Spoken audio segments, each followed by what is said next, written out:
Nous commençons une série d'entretiens sur les mesures fiscales nouvelles. Aujourd'hui, nous allons parler de l'IS, l'impôt sur les sociétés, de l'IRPP, l'impôt sur le revenu des personnes physiques, éventuellement des droits d'enregistrement et timbres.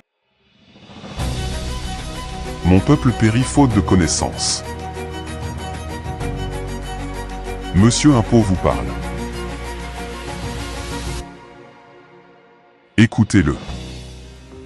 Lorsqu'on parle des mesures fiscales nouvelles en 2023, on pense tout de suite aux différents cadeaux que le législateur a fait aux contribuables. Le premier cadeau fiscal porte sur le relèvement du taux de déductibilité des avaries et casses exposées par les entreprises du secteur brassicole. Jusqu'au 31 décembre 2022, ces avaries et casses étaient déductibles au taux de 0,5% du volume global de la production. Désormais, à la faveur de la nouvelle loi des finances, les avaries et casses exposées par les sociétés du secteur brassicole sont déductibles au taux de 1% du volume global de la production.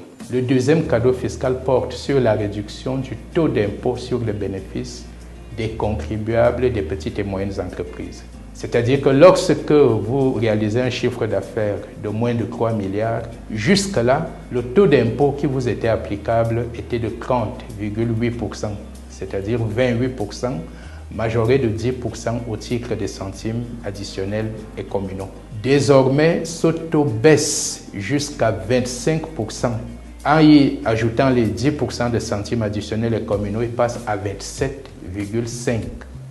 Le troisième cadeau fiscal porte sur la déclaration des DIP. Le DIP, c'est le document d'information sur le personnel employé. Alors jusque-là, le DIP était annexé aux déclarations mensuelles. Désormais, le DIP est annexé à la déclaration statistique et fiscale, c'est-à-dire il obéit à une déclaration annuelle. Mais je voudrais rappeler que lorsque vous annexez le DIP à votre DSF, assurez-vous d'y avoir mentionné des informations complètes et sincères, parce que autrement vous vous exposez aux amendes fiscales qui peuvent aller jusqu'à 5 millions. L'autre cadeau fiscal porte sur les aménagements que le législateur apporte à la liquidation de la compte d'impôt sur le revenu dans certains secteurs d'activité.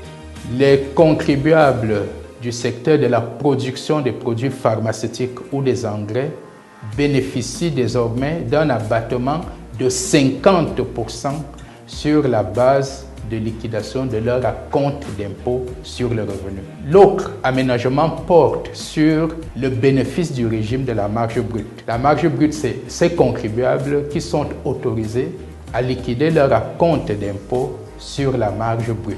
Alors jusque-là, c'était davantage les distributeurs des produits pharmaceutiques, des produits pétroliers, des produits gaziers, des produits de la minoterie ou de la presse. Désormais, les distributeurs des engrais également sont éligibles au régime de la marge brute.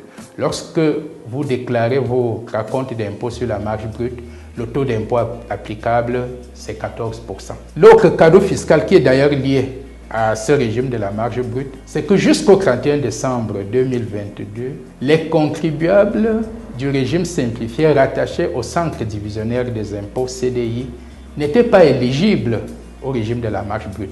Désormais, à la faveur de la nouvelle loi des finances, le régime de la marge brute a été étendu aux contribuables des centres divisionnaires des impôts, dès lors qu'ils opèrent dans les secteurs de distribution que nous avons énumérés. L'autre innovation fiscale porte sur le régime du précompte sur achat. Le précompte sur achat, c'est cet impôt d'amont que vous payez lorsque vous effectuez, on va dire, des achats en gros. Le législateur a apporté deux clarifications.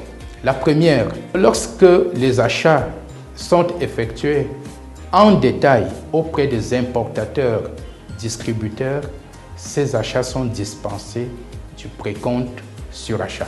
La deuxième, c'est que lorsque les achats sont effectués par les contribuables qui sont rattachés au régime des organismes à but non lucratif et donc qui disposent d'une attestation de non-redevance qui le prouve, les achats effectués par ces contribuables sont dispensés du précompte sur achat. que ces achats soient effectués auprès des importateurs, des industriels ou auprès des exploitants forestiers. Le législateur a également apporté un relèvement du taux d'IRCM. L'IRCM, c'est l'impôt sur le revenu des capitaux mobiliers. On va dire le taux de droit commun, c'est 15%. Mais lorsque le bénéficiaire du revenu versé par la partie camerounaise réside dans un État ou un territoire réputé paradis fiscal, dans ce cas, on doit lui appliquer un taux d'IRCM de 30%.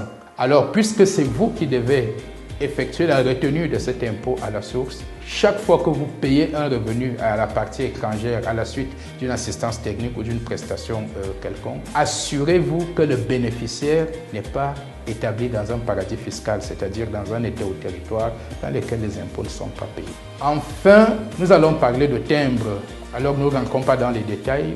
Vous avez dû vous rendre compte que le timbre de dimension, ce que nous appelions couramment le timbre fiscal, est passé de 1000 francs à 1500. Il y a eu des augmentations de timbres d'aéroport, par exemple, mais au niveau local, c'est-à-dire pour les vols nationaux, le timbre d'aéroport est toujours de 1000 francs, il n'a pas changé. Pour les vols internationaux dans la zone CEMAC, c'est toujours 25 000 francs, ça n'a pas changé. Pour les vols internationaux hors zone CEMAC, c'est 40 000 francs par personne et par voyage lorsque vous voyagez en classe économique, 120 000 francs par personne et par voyage lorsque vous voyagez en classe affaires.